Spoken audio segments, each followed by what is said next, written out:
चारधाम यात्रा में श्रद्धालुओं को हो रही असुविधा को लेकर विधानसभा स्पीकर रितु खंडूरी का बयान भी सामने आया। विधानसभा अध्यक्ष ने कहा कि यात्रा के लिए पंजीकरण जरूरी तो किया गया है, मगर यात्रा पर सरकार की तरफ से व्यवस्थाएं चाक चौबंद हैं।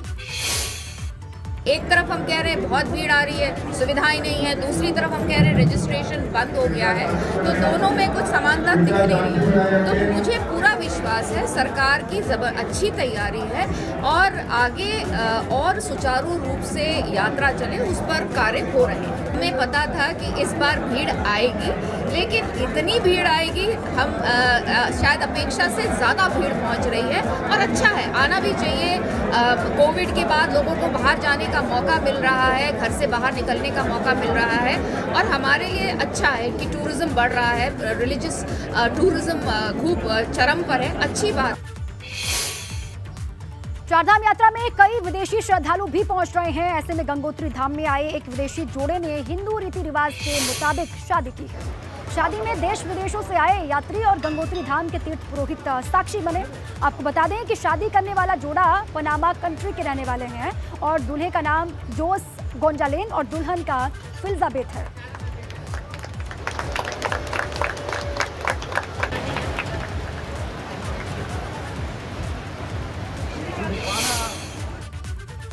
अब आगे बढ़ते हैं बात सियासत की और बात कांग्रेस की। चंपावत उपचुनाव को लेकर कांग्रेस की रफ्तार बेहद सुस्त है। कांग्रेस का कोई भी बड़ा नेता, बड़ा चेहरा इस उपचुनाव को लेकर एक्टिव नहीं दिखाई दे रहा, दिलचस्पी लेता हुआ नहीं दिखाई दे रहा।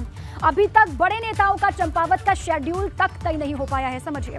सिवाय करण महरा के कोई भी बड़ा नेता चंपावत को लेकर उत्साहित नहीं है और ऐसे में चंपावत उपचुनाव कांग्रेस के लिए किसी बड़ी चुनौती से कम साबित नहीं होने वाला है।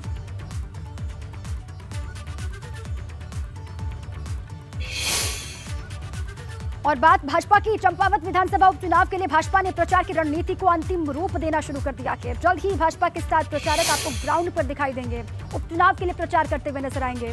कैबिनेट मंत्री सौरभ बहुगुणा ने इस बाबत पूरी जानकारी दी है। भारतीय जनता पार्टी ने एक अपनी सूची स्टार प्रचारकों की ऑलरेडी रिलीज कर दी है। उसमें हमारे सारे केंद्र से लेके हमारे प्रदेश के सारे अच्छे नेतागण उसमें हैं और मैं चंपावत में लगातार, चंपावत टाउन के प्रभारी मुझे बनाया गया है, 22 बूथ मेरे अंदर हैं और मैं लगातार वहाँ पर रहा हूँ, 7-8 दिन वहीं पे था। बहुत जोश है, लोगों में उत्साह है और क्योंकि माननीय मुख्यमंत्री जी वहाँ से चुनाव लड़ रहे हैं और मैं आपको आज स्पष्ट रूप से कहूँगा कि चंपावत चुनाव एक तरफा भारतीय जनता पार्टी की जीत होगी और मेरे ख्याल से उत्तराखंड के रिकॉर्ड मतों से अगर कोई जीतेंगे तो माननीय पुष्कर सिंह धामी जी वहाँ जीतेंगे। सांसद अजय टमटा का कहना है कि पहाड़ी इलाकों को हवाई सेवा से जोड़ने की कवायद लगातार चल रही है। पिथौरागढ़ से हेली सेवा शुरू करने के लिए तैयारियां चल रही हैं। पिथौरागढ़ हवाई पट्टी से विमानों की उड़ान के लिए भी कई कंपनियों से बातचीत लगातार जारी है। प्रधानमंत्री जी के मार्गदर्शन से हमको पंतनगर को बहुत अच्छा पैसा दिया और उसकी आज हमारी एक बड़े एयरपोर्ट के रूप में करने की जो कामना है उसको पूरा कर रहे हैं। उससे हमारी पिथौरागढ़ की जो कनेक्टिविटी है उसको हमने एयरपोर्ट अथॉरिटी ऑफ इंडिया की क्लियरेंस दिलाई, DGCA की क्लियरेंस दिलाई, तो ये बहुत सारी क्लियरेंस होने के बाद उसमें हमारी कनेक्टिविटी चली। मगर अभी हमारे मन में भी, दिमाग में भी है ये किसी प्रकार से भारत सरकार इसको रनवे को ले ले।